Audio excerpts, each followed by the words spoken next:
Hello प्यारे विद्यार्थियों, कैसे हैं आप सभी। एक बार पुनः आपका यूट्यूब टेस्ट चैनल में स्वागत है। Myself Rekha Sharma and you watch me in my YouTube channel English by Rekha में। डियर स्टूडेंट, आज हम लोग बात करेंगे पार्ट्स ऑफ स्पीच के एक इम्पोर्टेंट टॉपिक जिसका नाम है वर्ब। वर्ब मीन्स होता है क्रिया। और मैं आपको एक बात बता दूं, let me tell me one thing very clearly just जो पार्ट्स ऑफ स्पीच होता है ना, आपके लिटरेचर से लेके आपके ग्रामर के लिए सबसे इंपॉर्टेंट होता है, क्योंकि आपने उसमें नाउन पढ़ रखा है, प्रोनाउन पढ़ रखा है, वर्ब पढ़ रखा है, एडजेक्टिव, एडवर्ब, प्रीपोजिशन, कंजंक्शन, और ये सारी चीजें आपके बोलने लिखने हर चीज में इंक्लूड होती हैं। तो आइए समय नहीं गंवाते हैं और वीडियो शुरू करते हैं और बात करते हैं वर्ब के बारे में।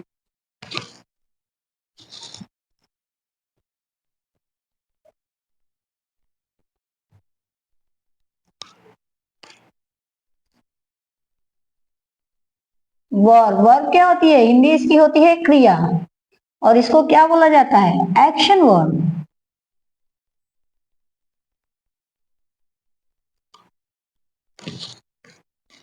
इस तरह से इसकी जो डेफिनेशन होती है, a word which denote an action, यानी ऐसा शब्द जो क्या करता है? किसी कार्य के करने या होने को दर्शाता है। फॉर एग्जाम्पल के तौर पे हम लोग क्या समझ सकते हैं? वीप, क्राई, लाफ, रन, सिंग, एट्रिशिव, यानी कि रोना, चिल्लाना, हंसना, दौड़ना, गाना, ये सब क्या है? एक एक्शन वर्ड, जिससे हमको पता चल रहा है कि कौन सा काम हो रहा है। रोने का काम हो रहा है, चिल्लाने का, हंसने का, दौड़ने का और गाने का काम हो रहा है। ठीक है, अब बात करते हैं वर्ब्स के काइंड के बारे में। तो वर्ब के काइंड्स होते हैं, there are 4 kinds of verb: transitive, intransitive, linking and auxiliary. ठीक है, काइंड्स ऑफ वर्ब मैंने आपको अपनी एक वीडियो में ऑलरेडी बता रखा होगा। आज हम थोड़ा डिटेल इसको जानेंगे कि जो आपकी वर्ब होती है 4 तरह की, ये कौन कौन सी होती है। ठीक है, तो बहुत अंत तक वीडियो में बने रहिए और बहुत ही ध्यान से इसको पढ़िए। पहली होती है आपकी ट्रांजिटिव, ट्रांजिटिव वर्ब। दूसरी आपकी हो गई इन ट्रांजिटिव।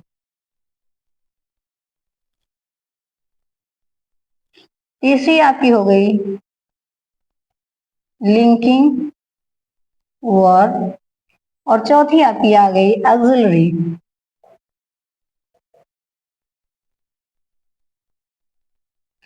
अब इसकी क्या करते हैं हम लोग? हिंदी भी जान जाते हैं। हिंदी जानेंगे तो हिंदी क्या होगी? पहले की आपकी होती है सकर्मक, सकर्मक क्रिया। दूसरे की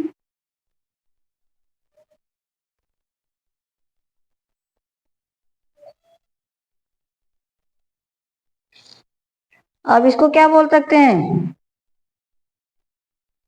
संयोजक, संयोजक क्रिया। और ये आपकी होती है सहायक क्रिया।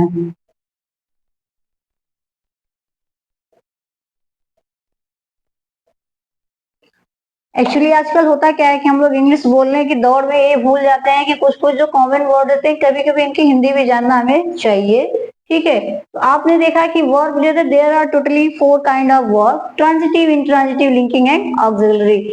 ट्रांजिटिव की होती है सकर्मक, इंट्रांजिटिव की अकर्मक, और लिंकिंग की होती है संयोजक, और ऑक्सिलरी की होती है सहायक क्रिया। अब देखिए, अब माइंड में आ रहा होगा कि ये क्या है, तो कुछ नहीं। पहले बात की, जो ट्रांजिटिव वर्ड होता है, ठीक है, ये आपने समझ लिया 4 तरह की वर्ब होती है। अब हम लोग बात करते हैं ट्रांजिटिव वर्ब की। एक एक करके सारे वर्ब के बारे में हम लोग स्टडी करेंगे। जो ट्रांजिटिव वर्ब होता है वो क्या होती है? ऐसी क्रिया जिसके साथ उसका कर्म होता है,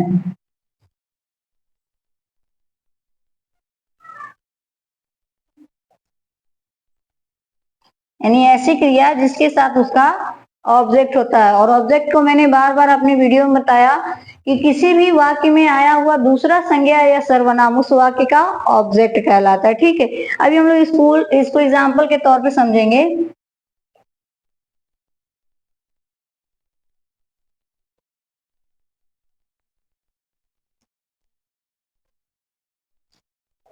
अब देखिए रोहन हमारा क्या हो गया, नाउन हो गया। क्रिकेट भी हमारा क्या है, नाउन है। तो अभी आपने पढ़ रखा है कि वाक्य में आया हुआ सेकंड, यही सेकंड हुआ ना, फर्स्ट ए हो गया, वो सेकंड हो गया।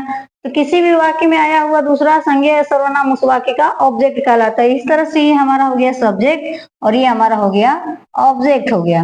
ठीक, जब ये हमारा ऑब्जेक्ट हो गया तो हमने अभी क्या पढ़ा, ऐसी क्रिया जिसके उसके साथ ऑब्जेक्ट हो, यानी कि ये क्रिया हो गई, यानी वर्ब प्लस ऑब्जेक्ट। ये हमारे क्या कौन सी क्रिया हो गई, ट्रांजिटिव वर्ब हो गई। ठीक है, next example,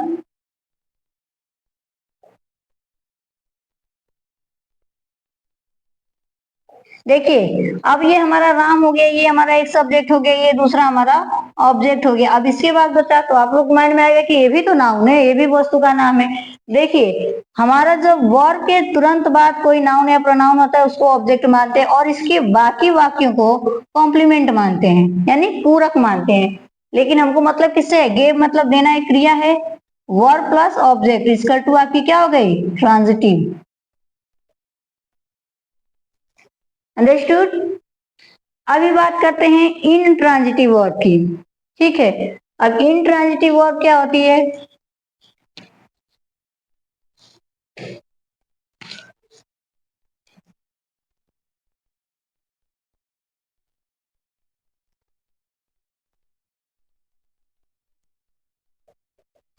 verb without object, V verb,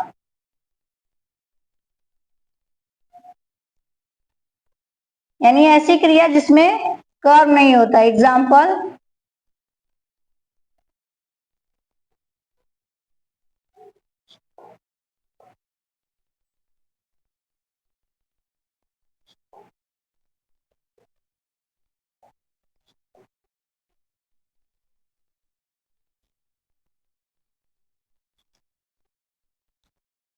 अब देखो राधा सिंह, राधा गाती है, मीरा डांस, मीरा डांस कर रही है, बॉय चिल्ला रहा है, यू रीड तुम पढ़ रहे हो। लेकिन यहाँ पे हमारा सेंटेंस क्या हो गया है, इनकम्प्लीट होगा। इसको हम लोग क्या है, द बॉय इज क्राई, बच्चा चिल्ला रहा है, यू आर रीडिंग तुम पढ़ रहे हो। लेकिन हमने इसको इसलिए लिखा, एक तो हमारा सब्जेक्ट हो गया वाक्य में दिख रहा है, ये हमारी हो गई वर्ब हो गई। लेकिन आप देख रहे हो कि यहाँ पे चाहे चाहे यहाँ की बात है यहाँ या फिर ये there is no object, there is no object, it's mean ये हमारी कौन सी वर्ब हो गई, इनट्रांजिटिव वर्ब हो गई। यानी कि सब में क्या दिया गया है, सब्जेक्ट प्लस वर्ब लेकिन नो ऑब्जेक्ट। तो जब आपका वर्ब बिना ऑब्जेक्ट के होगा तो आपकी हो जाएगी इनट्रांजिटिव वर्ब। अभी हम लोग बात करते हैं किसके बारे में, ये आपकी ट्रांजिटिव हो गई, इनट्रांजिटिव हो गई। अभी बचा क्या, हमारी लिंकिंग वर्ब बची।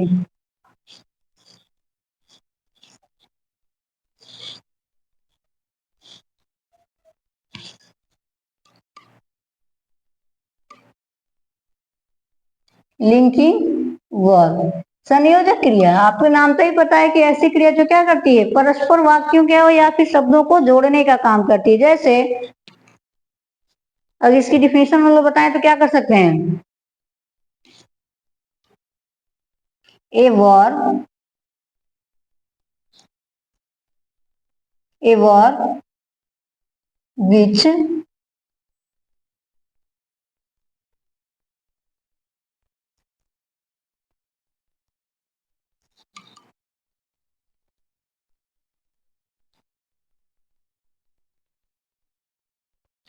ए verb which join the subject with its complement, यानी ऐसी क्रिया जो वाक्य के कर्ता को उसके पूरक से जोड़ती है। एग्जाम्पल के तौर पे समझते हैं,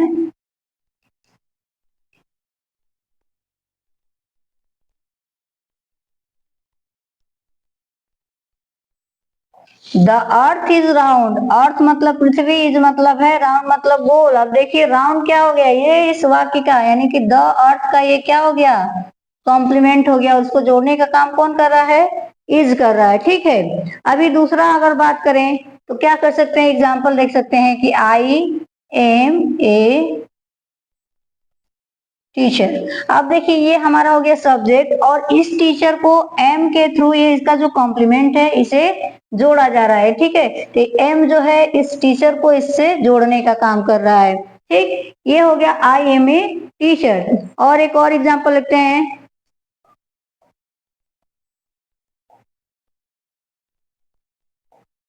दे वेयर पुअर, यानी कि ये पुअर के का कॉम्प्लीमेंट क्या है, दे का, और इसको जोड़ने का काम क्या कर रहा है, वेयर। और इस तरह से जो आपकी लिंकिंग वर्ब होती है वो क्या होती है, is, am, are, was, were, और क्या हो सकती है बताइए।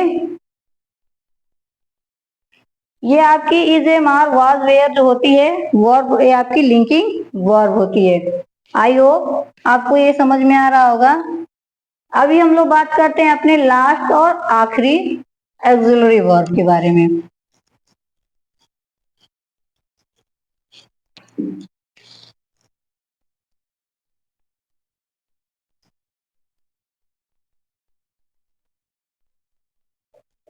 जो एक से आपकी ऑक्सिलरी वर्ब होती है ना, ये क्या होती है, हमें और भी ज्यादा वर्ब के बारे में क्लियर इंफॉर्मेशन देती है कि कौन सा काम एग्जैक्ट टाइम और उसका लोकेशन क्या था, ठीक है। और आपको ऑक्सिलरी वर्ब आपको पता ही है,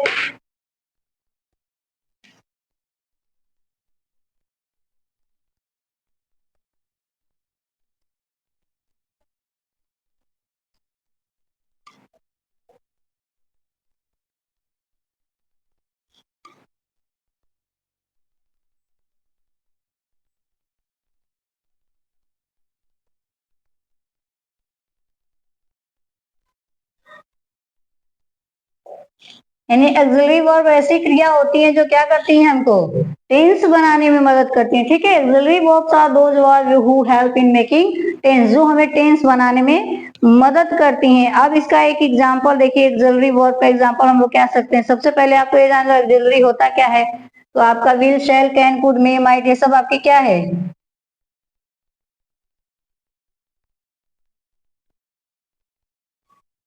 विल, शैल हो गया। इसके अलावा बताइए, ये सब मॉडल्स वर्ब हैं, कैन हो गया, कुड हो गया,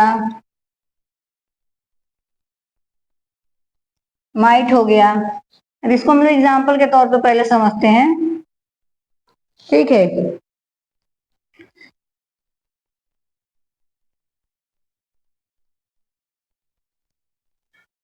जैसे हमने अभी पहले एक बार समझ लो, ही इज रीडिंग, ठीक है। ही इज रीडिंग यानी कि वो पढ़ रहा है, लेकिन हमने इसी को कहा कि ही इज